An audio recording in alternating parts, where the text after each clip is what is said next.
What's good, YouTube? It's your boy Mekhi back at it again. Now, today, we have another Michael Jordan video. This is going to be the last video before we do the Dream Team documentary, so stay tuned. Make sure y'all like, comment, and subscribe. We're trying to hit 800 subs. 1,000 is not the end goal, but that's the big goal. You know what I'm saying? So, if you guys enjoy my videos, make sure you like, comment, and subscribe. Also, recommend videos that you guys want me to see. And let's go ahead and get into the video. The inbounds pass comes into Jordan. Here's Michael at the foul line. A shot on Elo. Good! The Bulls! That's one. I'm sorry. I gotta say this, bro. Already into the video. That's one of my favorite moments from Michael Jordan, bro. One of my favorite moments. Favorite. They win! Set the Cleveland Cavaliers. Michael Jordan hits it at the foul line. 1-100. Iconic. Jordan's game-winning shot over Greg Elo to win a first-round matchup in the 1989 playoffs. Before we get into it, bro, I hate that the NBA does not have it to where we can get footage like this in 4K.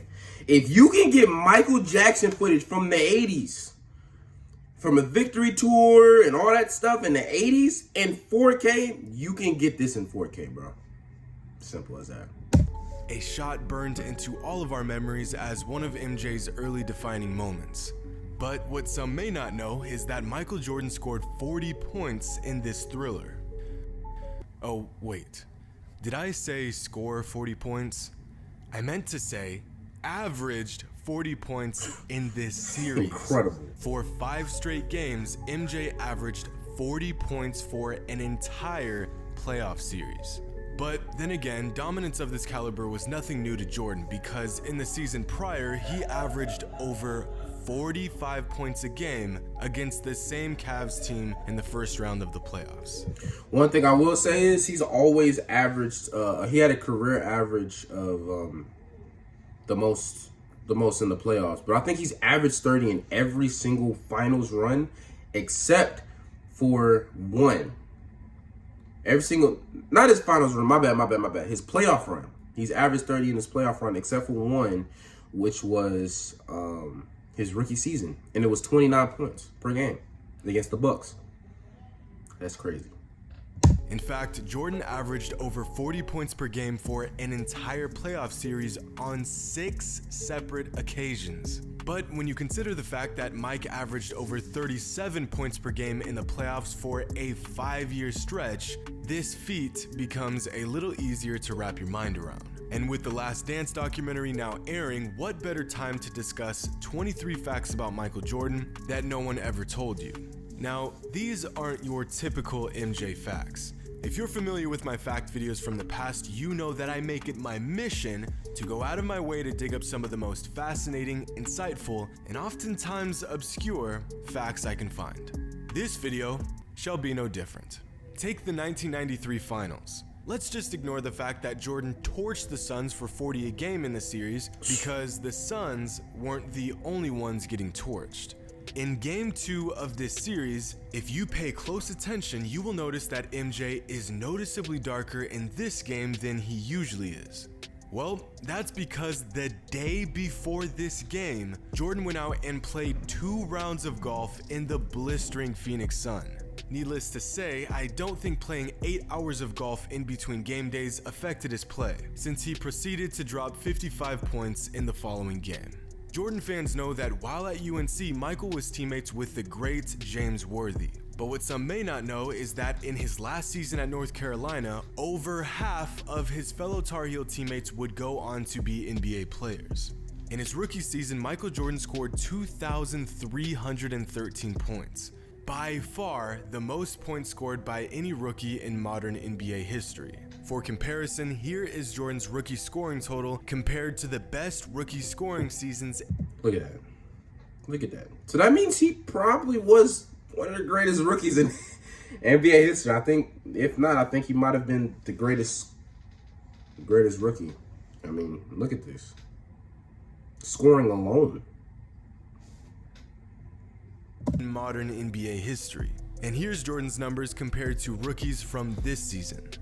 There are about a dozen NBA players on record to shatter a backboard. Michael Jordan is the smallest and lightest. In a 1985 exhibition game, a 21-year-old Jordan eviscerated a backboard, leaving the scene completely unscathed while showering his opponents in shards of glass. And if that wasn't impressive enough, if this guy was about one more foot to the right, Jordan would have most definitely jumped over him as well, which would have made this undoubtedly the most legendary dunk of all time. Talk about a big what if. In Michael Jordan's prolific career, he played exactly 1,212 NBA players. Of those 1,212, 310 of them never won a single game against Michael Jordan. Incredible. 310. That means a quarter of the players who played against Michael in their NBA career never beat him. Not even once. And of all the players Jordan faced in his career, the majority of them beat Jordan less than 3 times. For comparison, of the 1,212 opponents Mike faced, only 74 of them never lost to Mike. Some of these players include Dirk Nowitzki, Gilbert Arenas, and I'll be damned, Scottie Pippen. But nearly all the players who went undefeated against Mike did so while he played with the Wizards. On the other hand, Sherman Douglas, a 12-year NBA vet, faced off against MJ 30 times in his career and lost every Oh my God. 30 games, 30 L's. On the other hand, Isaiah Thomas maintains a pretty unique position in NBA history. Of all the players Jordan faced in his career, Zeke has beaten Jordan more than any other player. Of the 65 games Isaiah went toe-to-toe with Michael, Isaiah won 36. Now, we all know that MJ was a game changer the moment he stepped into the league. But Michael was so good that after breaking his foot just 3 games into his second NBA season, Jordan still made the All-Star team. A 22-year-old second-year player who only played 3 games before the All-Star break, and he still made the All-Star team. Of course, MJ was hurt, so he was unable to play in the game at All-Star weekend. You know, one thing that I always find interesting about that is that Jordan never really talks about that. He never really talks about his injury. Like, how was it when your leg was broken? How long were you out? You know, what was the mental standpoint? Which, you know, Michael Jordan's mental toughness is probably really tough. So he probably thought nothing of it.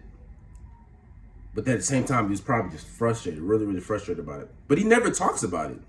He kind of just sweeps it under the rug. And I find that really interesting. Over the last half-decade, the NBA has turned into one big three-point contest. For some players, the influx in threes has been a blessing to their game. For others, not so much. Here's a chart of the top 10 scorers of the 2018-2019 NBA season. The red areas are 2-point shot attempts and the gray areas are 3-point shot attempts. You have Giannis, who prefers to take it inside, Kawhi Leonard, the mid-range sniper, Stephen Curry, who attempted more threes than twos last season, and of course you have James Harden, who attempted over 1,000 three-pointers in a single season. And then there's Michael Jordan. God! The 1987 NBA season averaged over 37 points per game and only shot 66 three-pointers the entire regular season. That's less than a single three-pointer every single game, which means that season only 2% of his shots came from beyond the arc. MJ did not need a 3-ball to drop 40 on a man's head. In the summer of 1995, during the filming of Space Jam, Warner Brothers assembled an entire basketball gym fit with a weight room so Michael Jordan could practice during filming. During these practice sessions, Michael would invite fellow NBA players out to get some runs in. I think this is the only reason why he did this, to be honest with you. What he's about to say, I think this is the only reason why he even did the movie. Some players, including Kenny Smith, Charles Barkley, Reggie Miller, Magic Johnson, and Dennis Rodman.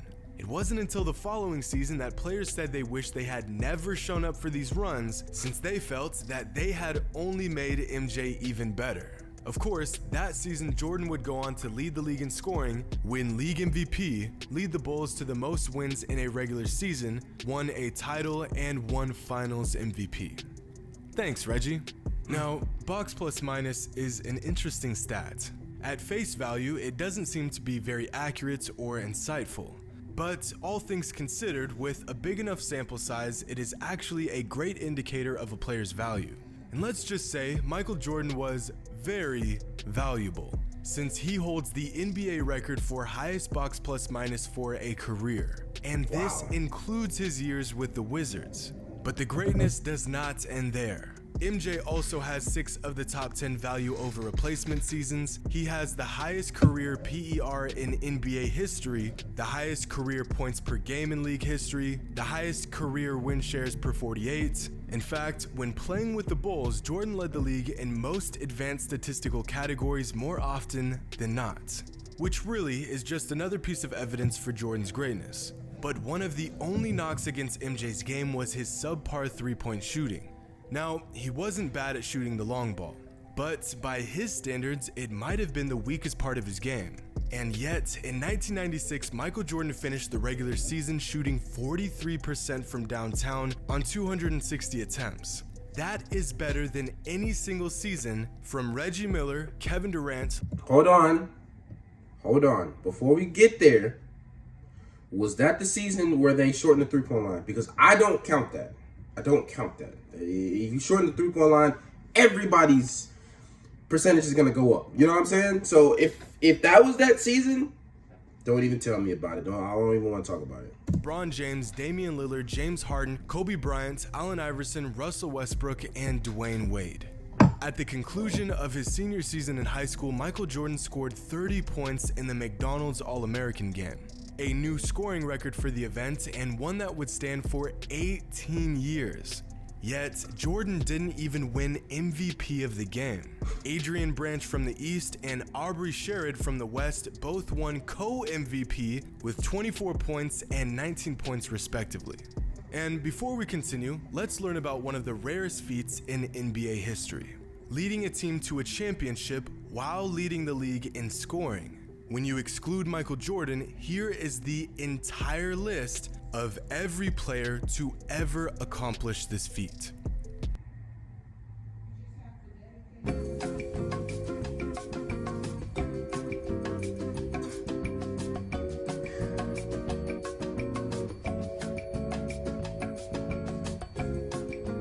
This is crazy. And another thing, this is why people don't know who these people are, because they weren't winning.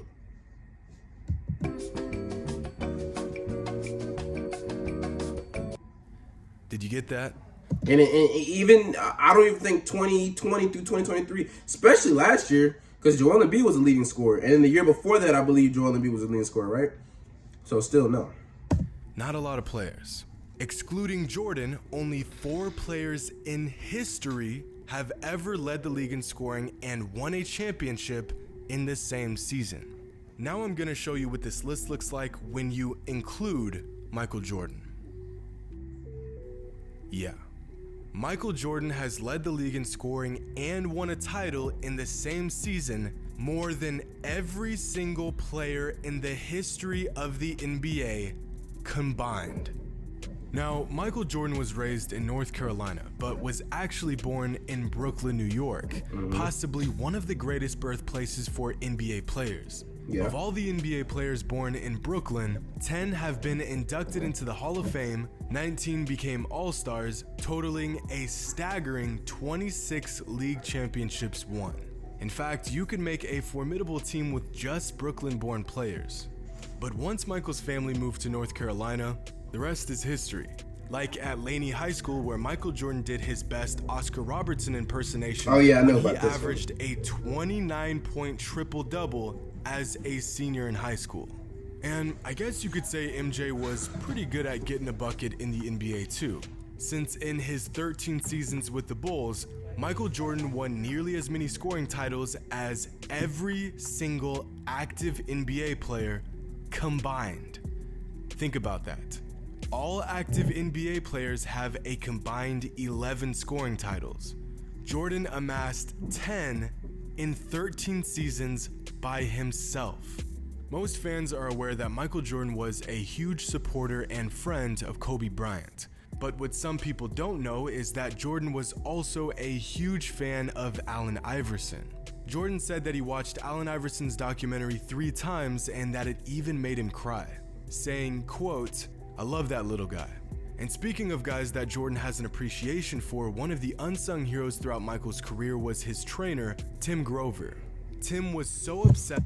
Tim Grover is actually very down to earth person. How do I know that? Because I have a friend. He was in Chicago. He's from Chicago, and he actually trained with Tim Grover. It was just a little session, but he said he's a very down to earth guy, very nice guy. He actually played basketball, with Tim Grover during the training process. I mean, and he actually met Michael Jordan too. So, I mean, that's pretty cool, man. That's pretty cool. With making sure that Mike was in peak physical condition, that he would go back and watch each and every one of Mike's games and count how many steps he took while on the court and which direction his steps were taken to ensure that he knew where Mike would be sore, how his body felt, and what regiments to complete in the following day, which in the long run saved Jordan's body from potentially career-ending falls like this. We were talking about that in one of my past videos. Like, that fall right there could have literally ended his career. Like, if he didn't do the certain training that he was doing, that could have ended his career right there. The footage used in the Last Dance documentary was sitting around unused and unseen for years because Michael Jordan refused to give permission to release the tapes. That is, until the Cleveland Cavaliers won the 2016 NBA championship. On June 22nd, 2016, the exact day of the Cavs championship parade, Michael Jordan finally agreed to do the documentary. Coincidence? I think not. And while we're on the topic of the Last Dance documentary, on Michael Jordan's basketball reference page, you can find a Last Dance viewer's guide, an all-inclusive summary of the Bulls' final title run. This includes every game, every play, and even every shot from the Bulls' historic 1997-1998 championship season. This is an incredibly insightful page that you can reference while watching the Last Dance documentary. So whether you're a stat nerd or just interested in some of the more finer details behind the story, I highly suggest you check out this page. Tune into the Last Dance documentary Sunday. Okay, yeah, go ahead and tune into that. It's still on Netflix. I mean, this video was made a long time ago. So, I hope you guys enjoyed this. This could cause some very good discussion in the comment section. So I'd like to hear what you guys had to say. This just keeps proving that MJ is the greatest player of all time. He was just different, man. Just straight up different, bro. But yeah, I hope you guys enjoyed this. Make sure y'all like, comment, and subscribe. We are trying to hit 800 subs. Let's go ahead and get to that, man. I appreciate everybody who comes in and watches the video and has any type of insight that they want to say. Recommend any videos that you want me to watch. The next video will be the Dream Team documentary. I am highly anticipating that because I think that's one of the greatest teams ever assembled. Better than the Redeem Team, in my opinion. But like I said, man, appreciate you guys for watching this video. And until next time.